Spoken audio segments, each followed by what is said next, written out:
Here's a stupid easy side hustle that will make you question the way you make money with your 9-to-5 job. Let me show you. It is called affiliate marketing. Before you say it's a scam, it's MLM, pyramid scheme, just hear me out. As you can see, Amazon has an affiliate program. Walmart as well has an affiliate program. And Target as well has an affiliate program. Now, why would all of these big brands and companies have affiliate programs if affiliate marketing is not legit? Now, let me show you how easy it is to make money with affiliate marketing.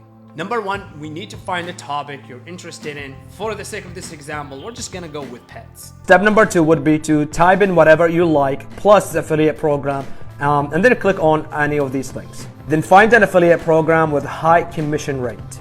I'm gonna choose this one here, which pays $60 per sale. Now sign up for their affiliate program and get your affiliate link. Now go to social media, make content about the product you chose to promote, add an affiliate link in your bio. Every time when somebody clicks and buys through that link, you get paid. You don't have to be at the office, you don't have to be physically working, and that's why you're gonna question your 9-to-5 job. Wanna learn how I used affiliate marketing to quit my job in just 8 months? Comment info and I'll tell you exactly how I did it.